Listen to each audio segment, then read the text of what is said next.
So another thing we work on a lot is reinforcing lying down in the kitchen. And the reason for this is if we do a high rate of reinforcement for offering a down, that is incompatible to jumping up. So Bear is fairly new to this, so you may see him try jumping up a little bit. But the more that he realizes that offering that down is what gets that treat, you're going to notice him doing that more and more. Brooklyn's already really good at this one. Let's see if Bear gets it. Yes, good boy.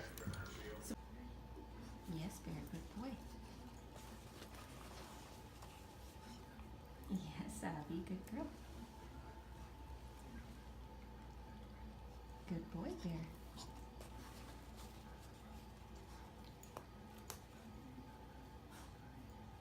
Good girl, Abby. Good boy, Bear. Good girl, Abby. Yes, Bear, good boy.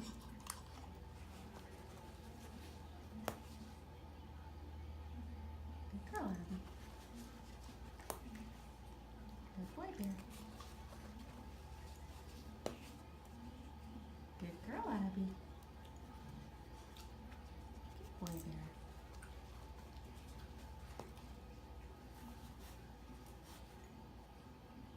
Good boy, Bear.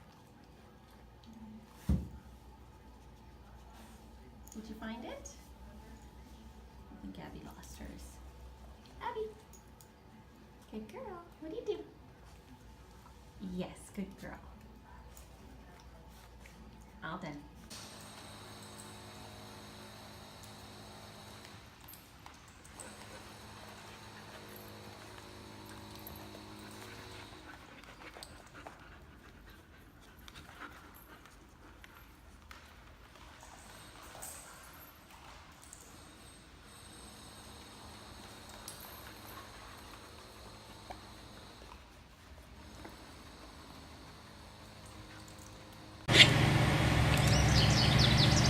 Okay, sit. Yes, stay. All done. Good boy. Okay, so I'm going to demonstrate for you how Bear is off leash. Ready? Let's go. Good boy. So what I do when I start to teach them off leash, all I do is I use the leash and I let them drag it, and I just reward them anytime they check in. Good boy.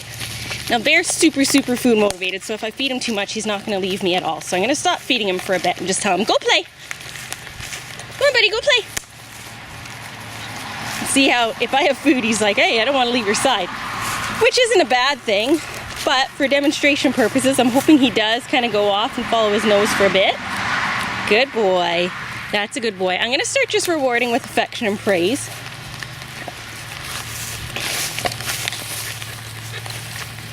That a boy.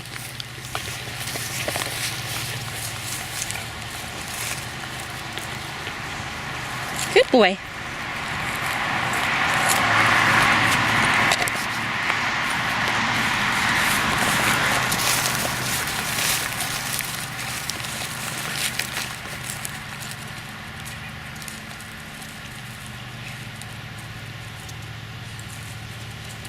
Yes, good boy. So there, he kind of took off and he came back in and checked in, and I rewarded that. So when you're hiking with him, you want to do that, where you let him go off a bit, and if he comes back and checks in, we reward him. Good boy. Because the idea is we want him to be checking in lots. But again, with this little guy, if you reward him too much, he's not going to leave your side. He's not going to get as much exercise. Which, depending on what you want, this could be a very good thing if you don't want your dog to leave your side. Very easily, you could teach Bear to walk right by your side and stay there.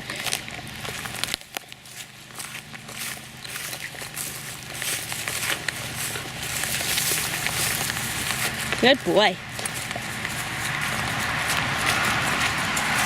Good boy, buddy. There he goes. So I'm going to try out a recall. Bear, come! Yes, good boy. All done. Go play. And when I'm doing recall, I back it up with the go play lots when I'm hiking so that he learns that come doesn't end the fun. Good boy.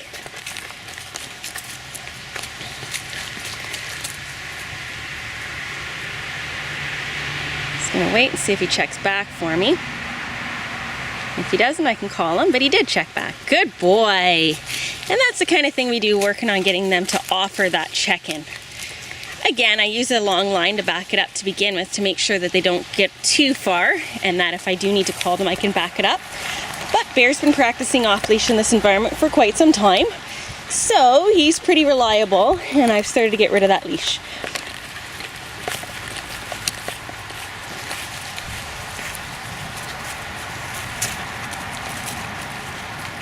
Good boy, Bear.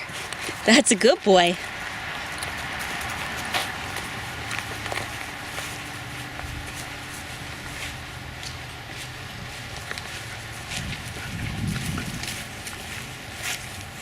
Bear, leave it. That's not it. Good boy. And I just use leave it. And if he doesn't leave it with a leave it, I say that's not it if he's grabbing things. There he's just grabbing grass and leaves. Realistically, that's something that I would let him grab on a walk because it's not going to hurt him. You're better off not chasing them around for things like that. But obviously there's going to be times where you do need to get objects out of their mouth. So you want to have some high value stuff on you so that if you do need to trade, you've got something better than whatever they've got. So typically on a walk, I like to bring kibble just to do basic check-ins and loose leash. And then have things like hot dogs or chopped up chicken to do a really good leave it if he's got something gross in his mouth. So there he's got something, not sure what it is. We're gonna try leave it. Bear, leave it! Yes, good boy. And Bear's happy to leave it and come running to see what he's gonna get instead.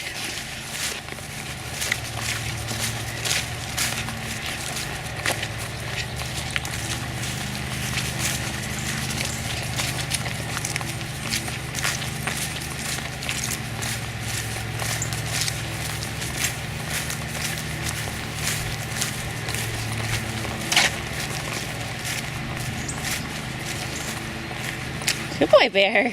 That's a good boy.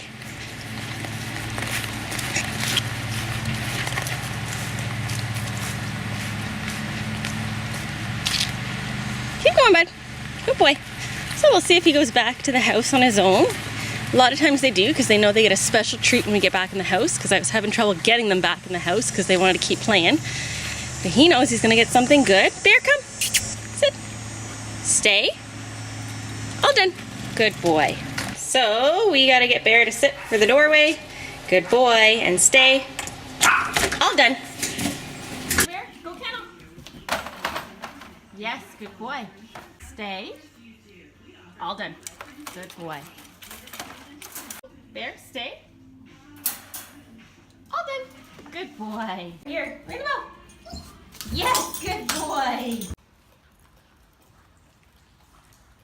Bear, come. Good boy. Stand. Yes, sit. Yes, down. Yes, good boy. Right here. Sit. Yes, down. Yes, stand. Good boy.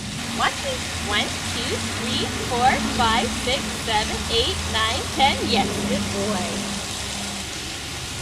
Okay, leave it.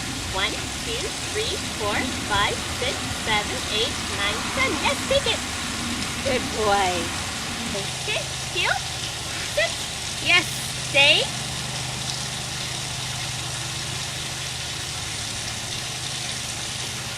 Yes, good boy. Bear, stay.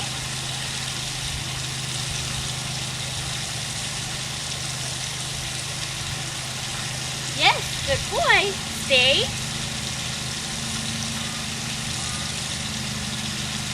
Bear, come. Good boy. That's it. Good boy. And around to you. All the way. Come on. Good boy. Good to you. Yes, good boy. All done. Ready, Bear? Watch me. Let's go. Good boy. Good boy. No turn. Good boy. Good boy. Easy. Watch me. Easy. Easy. Good boy. Good boy.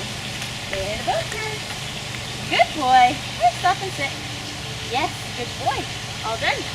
The game that I want to demonstrate for you today is freeze tag, and freeze tag is a great game to teach with kids, but it's also just as good with adults. The idea of freeze tag is we're going to put together a sit for greeting exercise and an excite and settle exercise. Now the first thing I want to teach you is how to get your dog to know that crossing your arms means I want you to stop and sit. So when we did sit for greetings, all we did was show the treat, wait for a sit, yes, and reward. What I'm going to do this time is I'm going to do that exact same thing as I cross my arms, yes, and reward. And as he gets better at this, what I'm going to start to do is move around, then stop, and freeze, yes, and reward. So you don't have to say freeze, but I do it just so that you know what I'm doing, okay? So as he gets better at this, the goal is to be able to get him a little bit more excited and get him to freeze, okay? So we're going to get him moving a little bit more, and I'm going to stop and freeze, yes, and reward if he sits. And this is where it becomes a game of tag. So I'm going to move around, get him to chase me around, and stop and freeze, yes, and reward. And the idea is we want to get him more and more excited to almost the level where he would lose control, but not that far, so that he still has control, he can offer that sit. And as he gets better, we build it to higher levels of excitement so that we can get him to freeze on a dime when we cross our arms and stop. Ready, Bear? Let's go! Hurry! Go, go, go, go, go! You're pretty tired. Yes, good boy. All done. Good job.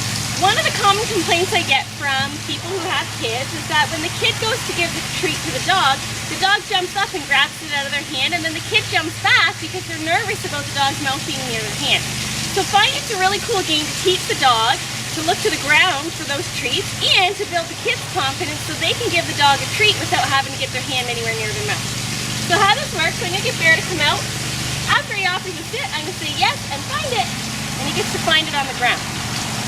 You can make this even more fun and give your dog a little bit more exercise by tossing it a little bit and rolling it in a game called puppy bowling. Ready, Bear? He offers a sit. Yes, find it. And I'm going to roll it further and further away. When he comes back, you can offer another one. Yes, and find it. And you can make it a game to see how far away you can roll it so that your puppy can still find it.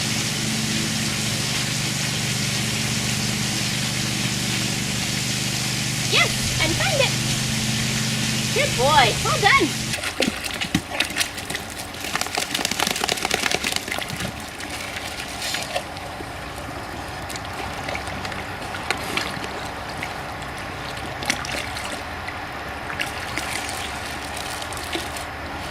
Good job, Bear.